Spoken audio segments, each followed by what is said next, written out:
வணக்கம் அன்பு தம்பிகளே தங்கைகளே, நான் உங்கள் கோவில்பட்டி மாடசாமி.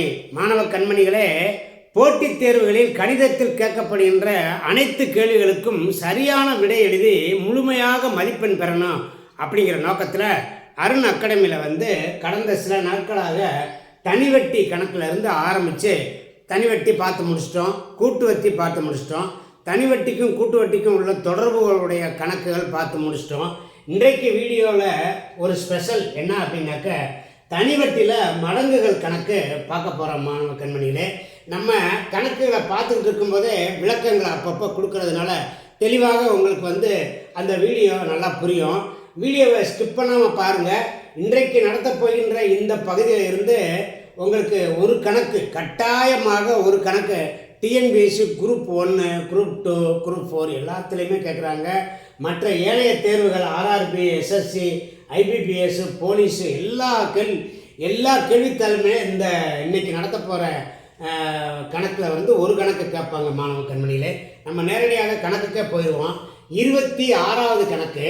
ஒரு குறிப்பிட்ட தொகையானது 10 ஆண்டுகளில் தனிவட்டி மூலம் இரட்டிப்பாகிறது எனில் வட்டி வீதம் கண்டுபிடி.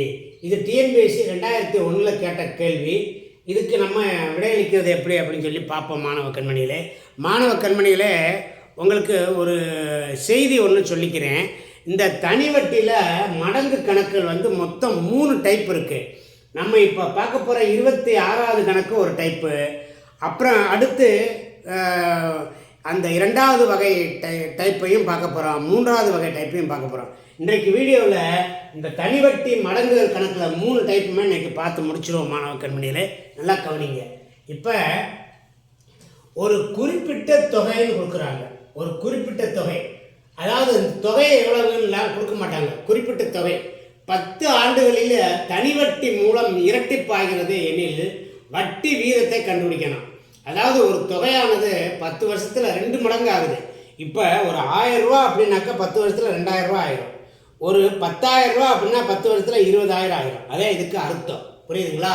இதில் இந்த இரட்டிப்பாகிறது அப்படிங்கிற வேர்டு ரொம்ப ரொம்ப முக்கியம். இன்றைக்கு 3 மாடல் பார்க்க போகிறோம். 3 மாடலையும் நல்ல தெளிவாக எளிமையாக சொல்லித்தரேன், கவனிங்க. இப்போ இந்த முதல் கணக்கு பார்ப்போம். இந்த கணக்கை போடுறதுக்கு ஒரு சூத்திரம் இருக்குது. அந்த சூத்திரத்தை முதல் எழுதி போட்டுரு. சூத்திரம்னா பயந்துடாதீங்க. x - 1 × 100 by n அல்லது r. n அல்லது r. புரியுதுங்களா? இதான் சூத்திரம். இந்த சூத்திரத்தை நல்லா மனப்பாடம் பண்ணிக்கோங்க. இதை நல்லா மனப்பாடம் பண்ணிக்கோங்க. இந்த எக்ஸ் என்பது என்ன அப்படின்னாக்க, இந்த எக்ஸு தான் இந்த இரட்டிப்பாகிறதுன்னு கொடுத்துருக்காங்க பாருங்க. இந்த 2 மடங்கு ஆகுதுன்னு கொடுத்துருக்காங்க பார்த்தீங்களா? இதான் எக்ஸு. இதுதான் எக்ஸு.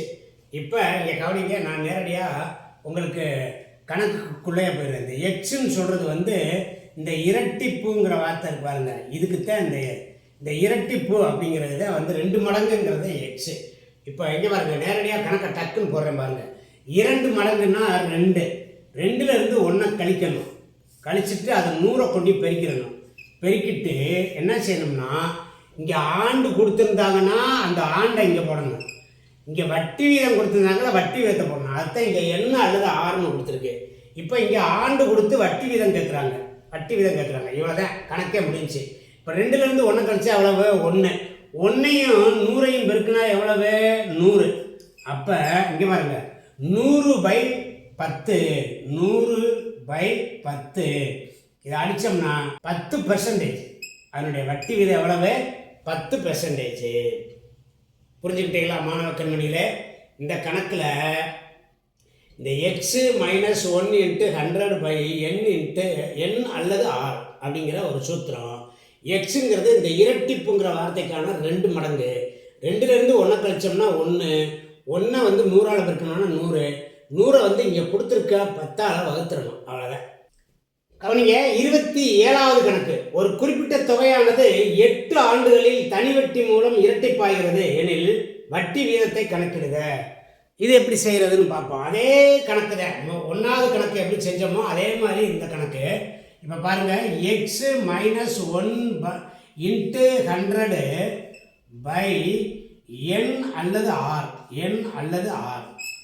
இப்போ இந்த நம்ம கொடுத்துருக்க கணக்கில் என்ன கேட்டிருக்காங்க, ரேட் ஆஃப் இன்ட்ரெஸ்ட் கேட்டிருக்காங்க. அப்போ இங்கே எண்ணு தான் கொடுத்துருக்காங்க. இப்போ கவனிங்க, நான் போட போகிறேன்.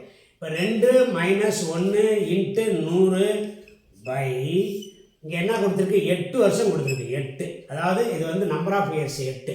இப்போ இது வந்து 2லேருந்து 1 கழிச்சா 1 1 × 100 100 100/8 100/8. இப்போ வகுத்தோம்னா இங்கே பாருங்க,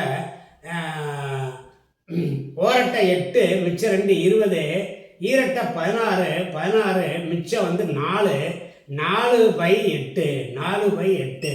இதை அடித்தோம் அப்படின்னாக்கா 1/2 12%. 12%. நல்லா விடையை கவனிக்கணும். விடையில் வந்து பின்னத்தில் கொடுத்துருக்காங்களா, அப்போ நம்ம வகுத்து வந்து பின்னத்தில் கொண்டு வரணும். விடை வந்து 12.5ன்னு கொடுத்துருக்காங்களா, அப்படின்னா 12.5ன்னு விடையை கொண்டு வரணும். புரியுதுங்களா மாணவ கண்மணிகளை? இங்கே பாருங்கள், 100 8ஆல் வகுக்கும்போது 12 8 96 96 போக மிச்சம் 4 இருக்கும். 4/8. இதை எப்படியே 12 4/8ன்னு போட்டால் தவறு. இந்த 4ஐயும் இந்த 8ஐயும் அடித்தோம்னா 1/2 12%. இதான் கரெக்டு. புரியுதுங்களா? முதல் 2 கணக்கு வந்து நம்ம வட்டி வீதம் கேட்ட கணக்கு, வட்டி வீதம் கேட்ட கணக்கு. அடுத்து ஒரு 2 கணக்கு பார்ப்போம். அந்த 2 கணக்கு வந்துட்டு ஆண்டு கேட்குற கணக்கு. கவனிங்க, 28வது கணக்கு. ஒரு குறிப்பிட்ட அசலானது 8% வட்டி வீதத்தில் எத்தனை ஆண்டுகளில் மும்மடங்காகும்? ஒரு குறிப்பிட்ட அசலானது 8% வட்டி வீதத்தில் எத்தனை ஆண்டுகளில் மும்மடங்காகும்? இது வந்து டைப் 1 கணக்கு தான். இதை எப்படி செய்கிறது அப்படின்னு சொல்லி பார்ப்போம். இப்போ கவனிங்க, நம்ம அந்த சூத்திரம் தான் x - 1 × 100 பை இதில் என்ன கொடுத்துருக்காங்க, வட்டி வீதம் கொடுத்துருக்காங்க. வட்டி வீதத்தை கொண்டு வகுக்கணும், வட்டி வீதத்தை கொண்டு வகுக்கணும். இப்போ கவனிங்க, இந்த கணக்குக்கு விட எப்படி போடுறேன்னு பாருங்கள். இப்போ இது 3 மடங்குன்னு கொடுத்துருக்காங்களா, 3 - 1 × 100 பை எத்தனை பெர்சன்டேஜ், 8% கொடுத்துருக்காங்க. 8 அப்படியே 8 கிலோ ஓட்டணும். 3லேருந்து 1 கழிச்சா 2 2 × 100 200 200/8 அடித்தோம் அப்படின்னாக்கா ஓரட்டெட்டு ஈரட்டை 16 மிச்சம் 4 40 ஐயட்டை 40. 25 ஆண்டுகள் 25 ஆண்டுகள் ஆகும். 25 ஆண்டுகளில் 3 மடங்கு ஆகிடும். நல்லா கவனிங்க, முதல் 2 கணக்கு வந்து ஆண்டு கொடுத்து வட்டி வீதம் கட்டுறாங்க. இந்த கணக்கு வந்து வட்டி வீதம் கொடுத்து ஆண்டு கேட்குறாங்க. எத்தனை ஆண்டுகளில் 3 மடங்கு ஆகும்? 25 ஆண்டுகளில் 3 மடங்கு ஆகும். ரைட்டுங்களா மாணவ கண்மணிகளே? கவனிங்க, 29ஆம் கணக்கு. ஒரு குறிப்பிட்ட அசலானது 6.25% வட்டி வீதத்தில் எத்தனை ஆண்டுகளில் இரட்டிப்பாகும்? கவனிங்க மாணவ கண்மணிகளே, ஒரு கணக்குலையும் வந்து ஒரு விஷயம் சொல்லி கொடுத்துக்கிட்டே வரேன். நல்லா கவனிச்சுக்கிட்டே வாங்க. இப்போ இங்கே பாருங்கள், இதே தான் x - 1 × 100 பை என்ன கொடுத்துருக்கு, வட்டி வீதம் கொடுத்துருக்கு. அப்போ ஆரை கொண்டு வளர்த்துட்டோம்னா என்ன செய்யணும், நமக்கு எத்தனை வருடங்கள்னு கிடச்சி போகும். இப்போ கவனிங்க, இரட்டிப்பாகும்னு கேட்டிருக்கா, 2 - 1 × 100 பை இந்த 6.25 அப்படிங்கிறத இங்கே 6.25னே போட்டுறேன். போட்டுட்டு இங்கே பாருங்கள், இது வந்து 2லேருந்து 1 கழிச்சா 1, அப்போ 100 100 பை இதை வந்து தகாபனமாக மாற்றுங்க. 4 24 25/4 25/4. இதை 25/4ன்னு போட்டுக்குங்க. ஒரு நம்பரை ஒரு பின்னத்தால் வகுக்கும் பொழுது தலைகளாக மாற்றி போட்டு பெருக்கிடணும். 100 × 4/25. இது தலைகளாக மாற்றி போட்டோம். இந்த 4 மேலே போயிடும், 25 அப்படி நிற்கும். இதை அடித்தோம்னா 4 4 16 ஆண்டுகள் 16 ஆண்டுகள் 16 ஆண்டுகள் 16 ஆண்டுகளில் அது என்ன ஆயிரும், அது வந்து இரட்டிப்பாகும். ஒவ்வொரு கணக்கையும் நல்லா கவனிச்சுக்கிட்டே வாங்க, நல்லா ப்ராக்டிஸ் பண்ணுங்கள். இதிலிருந்து இன்னைக்கு நடத்துகிற வீடியோவிலேருந்து ஒரு கணக்கு கட்டாயம் கேட்பாங்க. கவனிங்க, 30ஆவது கணக்கு. ஒரு குறிப்பிட்ட தொகையின் வட்டி வீதமும் ஆண்டுகளும் சமம் எனில் அத்தொகை எத்தனை ஆண்டுகளில் 16/25 பங்கு தனி வட்டியை தரும்? இந்த கணக்கு பார்ப்போம். மாணவ கண்மணிகளை, நான் வீடியோவுடைய ஆரம்பத்தில் சொல்லியிருக்கேன். இன்றைக்கி வந்து 3 டைப்ஸ் பார்க்க போகிறோம். 3 டைப்ஸு. ஒரு டைப்பு பார்த்து முடிச்சிட்டோம். இது வந்து 2வது டைப்பு. இது வந்து செகண்ட் டைப். இந்த கணக்கு வந்து செகண்ட் டைப்பு கணக்கு. செகண்ட் டைப்பு ஞாபகம் வச்சுக்கோங்க. சரி, இது எப்படி செய்கிறது அப்படின்னா, இங்கே பாருங்கள், ஒரு குறிப்பிட்ட தொகை வந்து எவ்வளோன்னு கொடுக்க மாட்டாங்க. அதுக்கு வட்டி வீதமும் ஆண்டுகளும் சமம். இப்போ 10% வட்டினா 10 ஆண்டுகள் ரெண்டுமே சமமாக இருக்கும். அந்த தொகை எத்தனை ஆண்டுகளில் 16/25 பங்கு தனி வட்டியை தரும். இந்த மாதிரி கணக்கில் இப்படி பின்னமாக கொடுப்பாங்க. இது எப்படி செய்யணும்னா, இதுக்கு வந்து ரொம்ப சிம்பிளாக சொல்லி கொடுக்குறேன் கவனிங்க. கொடுத்துருக்க அந்த பின்னம் இருப்பாருங்க 16/25 பங்குன்னு சொல்கிறாங்கல்ல, பங்குனாலும் மடங்குனாலும் ஒன்று தான். இதுக்கு வந்து ரூட் எடுங்க. புரியுதுங்களா? இந்த ரூட் எடுக்கிற மாதிரி நம்பர் தான் கொடுப்பாங்க. நல்லா கவனிச்சுக்கோங்க. இங்கே வந்து மேலே ரூட் எடுக்கிற மாதிரி நம்பர் தான் கொடுப்பாங்க. வர்ற விடையை வந்து 10ஆல் பெருக்கிடுங்க. 10ஆல் பெருக்கிடுங்க. இவ்வளோதான் ஷார்ட்கட்டு. இப்போ கவனிங்க, ஈக்குவல் டு இதுக்கு வந்து 4, இது வந்து 5 × 10. இதை அடிச்சிங்கன்னா 2 இருந்தாங்க 8 ஆண்டுகளில் அது வந்து 16/25 பங்கு தனி வட்டியை தரும். 8 ஆண்டுகள். மறுபடியும் சொல்கிறேன் கவனிங்க. கொடுத்துருக்க இங்கே பாருங்கள், இந்த இதில் என்ன கொடுத்துருக்காங்கன்னா 16/25 பங்கு அப்படின்னு தான் கொடுத்துருக்காங்க. அது எத்தனை ஆண்டுகள்னு கேட்டிருக்காங்க. அவ்வளோதான். ஒரு கொஸ்டின் இருக்குது, ஒரே ஒரு பின்னம் இருக்குது. இந்த பின்னத்தை அப்படியே ரூட் எடுங்க. இது வந்து 10ஆல் பெருக்கிருங்க. ஏன் இதை 10ஆல் பெருக்கிறோம்னா, இதை ரூட் 100ஆல் பெருக்கணும். அந்த ரூட் 100ஆல் பெருக்கணும்னா ரூட் 100க்கு எவ்வளவு 10 விட. ஆனால் நான் நேரடியாக 10ஆல் பெருக்குங்கன்னு சொல்லிட்டேன். ஷார்ட்கட்டு. கொடுத்துருக்க பின்னத்தை அப்படியே ரூட் எடுங்க, வர்க்கமூலம் எடுங்க, எடுத்துட்டு 10ஆல் பெருக்கிடுங்க. அவ்வளோதான். ரொம்ப ஈஸி கணக்கு மாணவ கண்மணிகளை நல்லா போட்டு ப்ராக்டிஸ் பண்ணிக்கோங்க. கவனிங்க, 31வது கணக்கு. ஒரு குறிப்பிட்ட தொகையின் வட்டி வீதமும் ஆண்டுகளும் சமம் எனில் அத்தொகை எத்தனை ஆண்டுகளில் 9/16 பங்கு தனி வட்டியை தரும். இது வந்து இதுக்கு முன்னாடி கணக்கு எப்படி செஞ்சோமோ அதே மாதிரி தான். ஒன்றும் இல்லை, இந்த 9/16 போட்டுக்கோங்க. இதுக்கு அப்படியே ரூட் எடுங்க, எடுத்துட்டு 10ஆல் பெருக்கிடுங்க. அவ்வளோதான். இது வந்து 3/4ன்னு வரும். 10ஆல் பெருக்குனீங்கன்னா இது வந்து 30 வந்துடும். மேலே 30/4. இந்த 4ஆல் அடிச்சிங்கன்னா எவ்வளோ வரும்னா 7 28. 28 போச்சுன்னா 2/4ன்னு வரும். 2/4. இந்த 2/4 அப்படிங்கிறத என்ன பண்ணுங்க, இங்கே பாருங்கள். 2/4 அப்படிங்கிறத இங்கே விடையில் பாருங்களேன். 5 ஆண்டு 3 மாதம் மாதக்கணக்கு வந்திருக்கு. 2/4 12ஆல் பெருக்குங்க. 2/4 12ஆல் பெருக்குங்க. பெருக்குனீங்கன்னா ஏன் 12ஆல் பெருக்கணும்னா மாதம் கண்டுபிடிக்க போகிறோம். 2/4 என்பது எத்தனை மாதங்கள்னு கண்டுபிடிக்க போகிறோம். 3×12.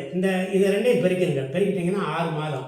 ஆக 7 ஆண்டுகளும் 6 மாதமும். 7 ஆண்டுகளும் 6 மாதமும்.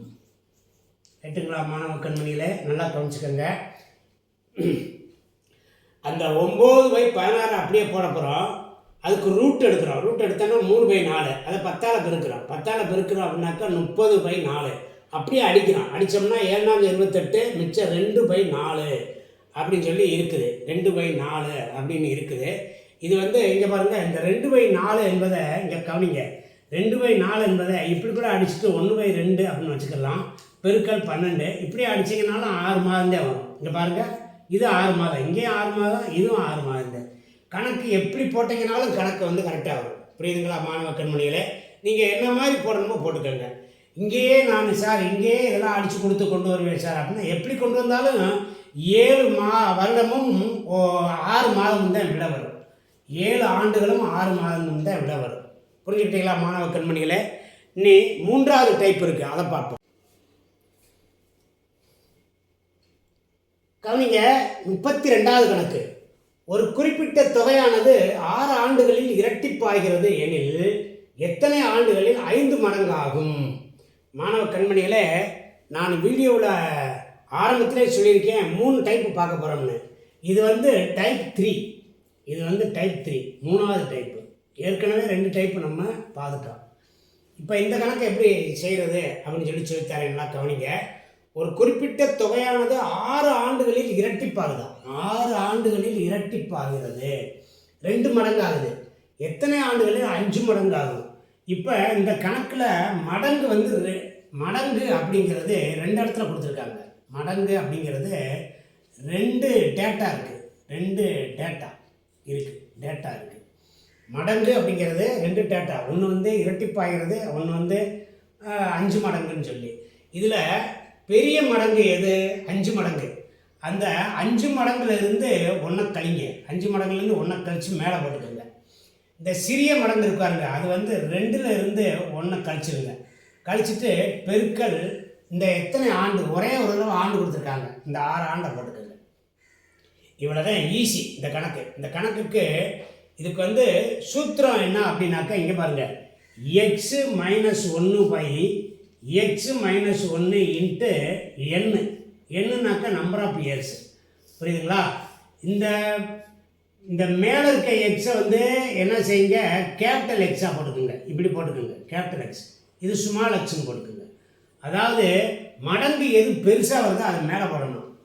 5 மடங்கு பெருசு வருது, 2 மடங்கு சிறுசு வருது. 5ஐயும் மேலே போட்டுக்கோங்க, 2 கீழே போட்டுக்கோங்க.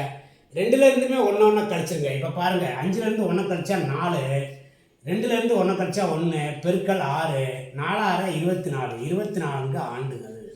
24 ஆண்டுகள். இதை விட ரொம்ப ஈஸி மாணவ கண்மணியில் ஒன்றும் இல்லை. ஒரு கணக்கில் குறிப்பிட்ட தொகையானது 6 ஆண்டுகளில் இரட்டிப்பாகிறது. எத்தனை ஆண்டுகளில் 5 மடங்கு ஆகும்னு கேட்டாக்க 2 மடங்கு வந்துருந்துச்சுன்னு வைங்க. 2 மடங்கு கொடுத்துருக்காங்கன்னா பெரிய மடங்கை மேலே போடணும், சின்ன மடங்கை கீழே போடணும். 2 மடங்குலேருந்து 1 கழிச்சிடணும், 1 மடங்கை கழிச்சிடணும், 1 கழிச்சிடணும். கழிச்சிட்டு வர்ற பின்னத்தில் பெருக்கல் 6. அவ்வளோதான் விட. ரொம்ப ஈஸி மாணவ கண்மணிகளே. இதுபோல் இன்னொரு கணக்கு பார்ப்போம். கவனிங்க, 32வது கணக்கு. ஒரு குறிப்பிட்ட தொகையானது 12 ஆண்டுகளில் 3 மடங்கு ஆகிறது எனில் எத்தனை ஆண்டுகளில் 5 மடங்கு ஆகும்? நல்லா கவனிங்க மாணவ கண்மணிகளே. அதாவது 2 மடங்கு கொடுத்துருக்காங்களா, 5 மடங்கு பெருசு, 3 மடங்கு சிறுசு, 3 மடங்கு சிறுசு. இப்போ 5 மேலே போடுங்க, 3 கீழே போடுங்க. 5லேருந்து 1 கழிங்க, 3லேருந்து 1 கழிங்க. பெருக்கல் எத்தனை வருஷம் கொடுத்துருக்காங்க? 12 வருஷம். 12 போட்டுக்கோங்க. இப்போ இதில் வந்து 5ல் 1 வச்சுன்னா 4, 4 பை 3ல் 1 வச்சுன்னா 2, பெருக்கல் 12. இந்த இதையும் அடிங்க, 6, 4 6 24 ஆண்டுகள். 24 ஆண்டுகள். ரொம்ப ஈஸி கணக்கு மாணவ கண்மணிகளே. மாணவ கண்மணிகளே, இன்றைக்கு வீடியோவில் ஒரு 7 கணக்கு பார்த்துருக்கோம். 7 கணக்கில் வந்து தனிவட்டி வந்து மடங்காகிற கணக்கு. 7 கணக்குங்களுமே தனிவட்டி மடங்காகுதல் கணக்கு. இந்த 7 கணக்கு வந்து 3 மாடலில் வந்திருக்கு. 3 மாடல், 3 டைப்பு. இந்த 3 டைப்பு ரொம்ப நல்லா இதை திரும்ப திரும்ப வீடியோ போட்டு பார்த்து நல்லா ப்ராக்டிஸ் பண்ணிக்கோங்க. இதிலிருந்து ஒரு கொஸ்டின் கட்டாயமாக வருகிறது. இந்த வீடியோவில் வர்ற இந்த கொஸ்டின் வந்து நிறைய மாணவர்கள் வந்து சரியாக விடை எழுதி மதிப்பெண் பெறுவதில்லை. ஏன்னாக்கா இது வந்து கொஞ்சம் கடினமாக இருக்குது. இது எப்படி மடங்கு கணக்கெலாம் போடுறதுன்னு சொல்லி தெரியாமல் இருப்பாங்க. அருண் அகாடமி பார்க்குற நீங்கள் வந்து அந்த ஃபுல் மார்க் எடுத்து நீங்கள் வேலையில் உட்கார்றதுக்கு இந்த வீடியோ ரொம்ப உங்களுக்கு ஹெல்ப்பாக இருக்கும் அப்படின்னு சொல்லிக்கிறேன். மாணவ கண்மணிகளே, தொடர்ச்சியாக வீடியோ பாருங்கள். அருண் அகாடமி வந்து ஏழை எளிய மாணவர்களின் நலன் கருதி வந்து இந்த சேனல் நடத்தப்படுகிறது. நல்லா யூஸ் பண்ணிக்கங்க. அப்புறம் உங்களுடைய நண்பர்கள், உறவினர்கள் எல்லாருக்கும் வந்து அருண் அகாடமி வீடியோவில் வந்து எளிமையாக கணக்கெல்லாம் சொல்லித்தராங்க அப்படின்னு சொல்லுங்கள். ஷேர் பண்ணுங்கள், நல்ல கமெண்ட் போடுங்க. முதல்ல லைக்ஸ் கொடுங்க. ஒரு வீடியோ பார்க்க ஆரம்பித்தோடனே லைக்ஸ் போடுங்க. சப்ஸ்கிரைப் பண்ணுங்கள், பண்ணாதவங்க சப்ஸ்கிரைப் பண்ணுங்கள். இதெல்லாம் செய்யுங்க மாணவ கண்மணிகளே. இதெல்லாம் செஞ்சிங்கன்னா எங்களை ஊக்கப்படுத்தின மாதிரி இருக்கும் அப்படின்னு சொல்லிக்கிட்டு மாணவ கண்மணிகளுக்கு நல்ல ஆசைகள் வழங்கி கொண்டு இந்த வீடியோ முடிச்சுக்கிறேன். நன்றி, வணக்கம்.